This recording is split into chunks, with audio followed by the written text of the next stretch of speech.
السلام عليكم أصحابتي إذا دمانتين أنت واقوي لبرينا صباح وناكسن أنتي كلا الوقت كسو جوجتان بالله يدين وناجيو وحاجة السؤال مال دويت كومنت هان وقلت ميد فيديو إذا مد كمان ما حصلت فيديو جوها سؤالشن وحي نحور كيدو تهاي مركان دمعينا وحفدي وحم حفدين كرو هضي بدعدو وحفدينا ما هين كرو هضي نقطة لنا فوكسك شيء ديرة مصاري كرو وحير بيجسو دح جليا وان كمشغوليا وان كعاجسيا دبوجو من نقرنيو سيدي مركا عن وحيابها صورن حل وجهلا waxaan rabaa horta inaan kow isla ogaano intaadan weliga mushkilad xalkeeda raadin kow waxaad isweydiisaa maxaa mushkiladda keenaya waxyaabo waxa jira qaar inagu aynu wax ka qaban karno mushkiladana keenaya haday kuwaas meesha ka baxaana ay ku sahlan tahay in aad shayga ka guul gaartid waxaan horta marka hore kugula talinayaa waxyaabaha distractionka ama waxyaabaha ku mashquulin kara ama shaygii arabti inaad samaysay ka hor istaagi kara ama ka qasi kara waqtiga aad siinaysay meesha ha ka bixin koo waxa kamid ah telefoonkaaga notificationada dhanka xir markaad wax muhiim ah samaynaysid hadaad wax akhrisanaysid iyo hadii kalaba notificationada dhan iska xir whatsappka waa laga yaabaa inaad tirada gabar baan la socdaa gabadhi baa laga yaabaa in farniiso qorto ama qof baan nolosha la wadaaga kalsooni badan ma jirto hadii telefoonka qabo ay dhibaato ka dhacaysa laakiin waxyaabaha soo dhan waa personal horta kow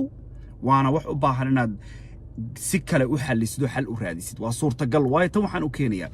way dhici kartaa marmarka qaar kood in qof aad la socotaa aynan macquul ahayn telefoonku inuu xirnaado dad waxa jira ciriiri ku gelinaya oo telefoonka hadaad ilbriqsi ka maqan tahay oo amaad ka qaban weydo qaylo iyo buuq iyo kugu keenaya marka u sii sheeg qofka text u qor waxa tiraahdaa waxaan rabaa inaan akhristo waxaan rabaa inaan sameeyo u sii sheeg qofka ka bacdina danahaaga raaco taas waa mowduuc kale dheer hadaan damcina wax ka yiraahdo laakiin dhinaca ma aadayo muhiimadu waxay tahay sideen u xoojiyaa xifdigayga sidee ayaan maartay focuskayga u xoojiyaa waxaad samaysaa marka telefoonka notificationada ka xirkow computer hadii aad wax ka akhrisanaysaa ama waxa wax ka samaynaysaa computer uu yahay shaashada waxaad furataa hal xabo oo qura waxaad kale oo samaysaa waxyaabaha meeshaad wax ku akhrisanaysid ama meesha wax ku samaynaysid shayga waxa ka hor istaagi kara waxay doonto ha noqoto ka fogow taas waa dhinaca distractionka iyo focuskaaga saa u xoojin lahayd markay noqoto dhinaca xifdiga kow waxaan kugula talinayaa salaadahaaga ilaali waajibaadka ilaahay uu ku saaray salaadahaaga inta aad ilaalinaysid ilaahay waa ku ilaalinaya salaadahaaga hagaaji oo toosi sidoo ilaahay doonayay u tuko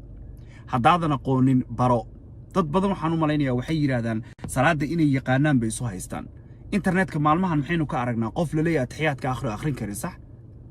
qof weyn oo aftahan ah oo aan taxiyaadka akhrin karaynin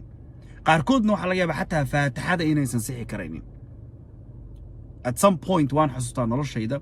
qof aan islahaa wax waa kala yaqaana in iyaaka nacbudu wa iyaaka nastaqiin u yaqaanay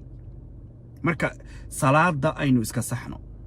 waxba kuma taraysa aftahannimo iyo caam baanahay hadaadan ilaahay xiriirka aad la leedahay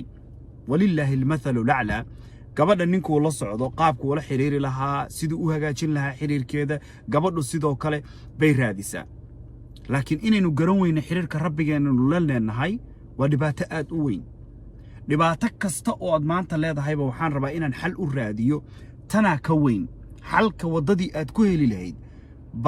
baaba ka kharibanba marka taa hagaaji mid kale waxay tahay in xadiis gooniya oo ku soo degay kuma oranayo ma doonayo qof inuu hadhowdii aayadan qaado yiraahdo ayuba wuxuu yiri rasuulka sallallahu alayhi wasallam baa sidan dadka faray ina qalad u fahantid oo xadiis ahaan u qaadatid ma rabo in aad quraanka ayaa sida ilaahay ku soo dejiyay aayadu waa saxan ku soo wado ilaahay waa sax aayadani laakiin ilaahay ujeedka uu soo dejiyay baa saa ahaa ولا تقولوا لما تصف ألسنتكم الكذب هذا حلال وهذا حرام لتفتروا على الله الكذب ما دونين أن إلهي مصبدو أما وحن إلهي أوصن أورنين أما وح قوني ورسول كان صلى الله عليه وسلم أورن إنا فرين إنا كو إرادة واسدا إيسدا ومركا أدمودد إن محمد صلى الله عليه وسلم وكفرين لكن وحين أبنى سيدا قود أهانات قرآنكو وعافماد وحنا عافماد وياهي بلشدة مشكلة هذا كلا دوان دمانتود إنه وحين مركو قفكو حانون صدق بقرآن كرادية وأنا مشكلة ده هنا هيستكملتها مركا تن حل كده kuma oranaya marka boqolkiiba boqol aayadan quraanka waxa loogu talagalay sida laakiin waxa jirta aayad mar walba oo ilowshiyo uu igu yimaado aan akhriyo ilowshiyo markuu igu yimaado oo gaar ahaan labaan u kala qaadiyo ilowshiyahaygana mid waa shay aan waayay meeshaan dhigay aan iloobay midna waa shay aan rabo inaan xifdigiisa adkeeyo okay markaan shay waayo noloshayda dhan shayba haddaan waayo aayatul kursi baan akhriyaa ilaahi subxaanahu wa tacaala subxaanallah I don't know say u dhacdo shaygaa waan helaa hadda ka hor sheekh baa waxa uu yimid nin wuxuu yiri shay baan meel dhigay waan iloobay xal ii sheeg wuxuu yiri orod laba ragcad ko wuu baxaa yiri labada ragcad markuu sidaa u galay buu xusuustay shaygii isla markiiba sheekh buu ku laabtay wuxuu labada ragco markaan galayba shaygu waan ogaa buu yiri inaad xusuusan doontid waayo sideedaba shaydaanku guulku uma ogola inuu alaabta iloobo isaga muhiim uma ahayn laakiin shaydaan waxa muhiim u ah mar walbaba inaad ilaahay ilowdid taas isaga wax kasta kala muhiimsan shaygan qiimaha daran wuu ku xusuusinaya marka haddaba ujeedkaygu wuxuu yahay ilaahay ha iloobin wala takunu kalladina nasu allaha fa ansahum anfusahum haddaad ilaahay ilowdid waxaad ogaataa waxyaabaha naftaada lagu ilowsiinaya waxyaabaha noloshaada kuugu muhiimsan baa dayacmaya haddaba waxaa jirta marka aayadda aan akhriyo markaan shay waayo ama aan oran karo wadooyin fara badan oo nolosha igu adkaaday waxyaabaha ii fududeeyay in badan markaan hal aayadoo quraanka ka mid aan iraahdo waa aayatul kursi waa xaqiiqo dhaba mar aan ma garanayo niyad ujeedda aan aayadda gooni ugu akhristay oo aan ku guuldaraystay midda labaad waxay tahay waxaad daa'imtaa mar walbana xusuusnaataa inaad tirahdin subxaanaka laa cilma lana ilaa maa callamtana innaka anta alcaliimu alxakiim suuratu albaqara aayadda nambarkeedii ma xusuusto ama suuratu albaqara boogeeda u horeeya ayay ku jirtaa aadam calayhi salaam marka ilaahay uu ka hadlayo marka waxaad ogaataa ilaahay subxaanahu wa tacaala horta isagu wuxuunan ina barin ma jirto ilaahay mar walba oo xusuustaadu ay ku badataba xusuustaadu way adkaanaysaa qofku markuu quraanka in badan xifdintiisa uu ku dadaalo waxyaabaha kale xifdintoodu waxba ma u noqoto way u fududaataa isku day marka maalin kasta inaad 3 aayadood 4 aayadood quraanka xifdisid waxyaabaha xoojin kara xifdigaaga ka mid tahay dadku badi ma samayn karaan hubaal shaki kuma jiro laakiin haddii qof go'aan leh aad tahay waad samaynaysaa waxaad u samaynaysaa ilaahay dartii waxaad u samaynaysaa in rabbi uu ka ajar siiyo aakhirana ilaahay uu darajo wanaagsan kugu geeyo adduunkanna waxa aad rabtid baa kugu suurtagelaya haddii aynu samayno waxyaabaha adag nolosha way fududaan haddii waxyaabaha fudfudud aad nolosha ka raadisidna nolosha way kugu adkaan way sahlantahay meel iska fariisto TV iska daawado Netflix movie daawado way sahlantahay laakiin way adag tahay inaan kitaabka quraanka soo qaado fariisto aan akhriyo midda kale aan kugula talinayo waxay tahay waxaad u baahan tahay maskax labaad ma heli kartaa sidee maskax labaad u sameeyaa waxaa jira book la yiraahdo The Second Brain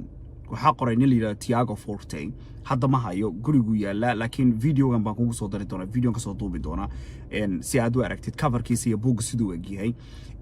boogan wuxuu ka hadlayaa in qofku uu maskax labaad samaysto laakiin maskaxda uu samaynayo ma ahan tii bini aadamka ee meel uu wax ku kaydiyo ama digital ahaan ha noqoto ama inuu qoro oo qormo meel uu wax ku qoro ha noqoto waa in mar walbaba waxa aad rabtid inaad xifdidid aad rabtid inuu sugnaado waa in qormo aad meel ku dhigtid hadda mar walba hadda buuga de gaariga kuma tala gelin markasta waan sitaa ma dhigo waxaan laga waayay gaarigay waxa jira qalin buuga hadda gurigu yaala laakiinse mar walba buuga waan sitaa waxaan ku qoraa wax kasta oo maskaxdeeda ku soo dhaca waxay doonaan ha noqdeen ama inaan ka hadla ha noqoto ama inaan aniguna fahaantayda kaydiyaba ha noqoto naftayda aan ku dabaqo oo waxaan ku dhaqmay noqoto say doontaa noqoto buuga mar walba waan sitaa xaashida kursigan hadda aan fadhiyo mahana kiisan kale bay mar walba saarantaan ku qoraa waa kala furan yahay buugaas gaari markaan soo galo waan kala furaa qalinka warqadda waa ii kala furan tahay qalinkuna waa garab yaala intaan socdo drive garaynayo haddaan waxaan dhageysanayo wax ka faa'iido haddii maaragtay maskaxdeeda ku soo dhacaan wax marmarka qaarkood waxa laga yaabaa telefoonkaygana wax ku duubayo haddii waxa telefoonkayga aan ku duubayo cod ahaanta waxyaabo muhiima ay iga soo dhex baxaan waan qoraa waa isku dayaa intii awoodayda marka mar walba waxaad lahaataa qormo lahaw maskaxdaada labaad waa inaad wax qortid qormaa wax lagu xifdin karaa waxyaabahaasoo dhan dhammaantood markaad isu geysid waxaan ilaahay ka rajaynayaa inay ku kaalmayso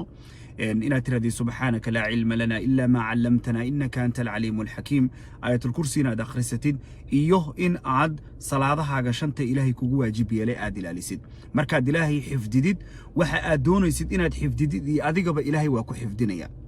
inta laakiin wuxuu ilaahay kuu diray dayacan yihiin ogow wax walbo noloshaada gacanta u taagtidba waa dayacnaanayaan haddaba dhammaantiin intaan muuqaal kale dib ugu kulmayno waliba gaar ahaan videoga aad iga codsateen inaan reaction ka bixiyo waxaan idinkaga tegayaa wassalaamu calaykum waraxmatullaahi tacaala wabarakaatuh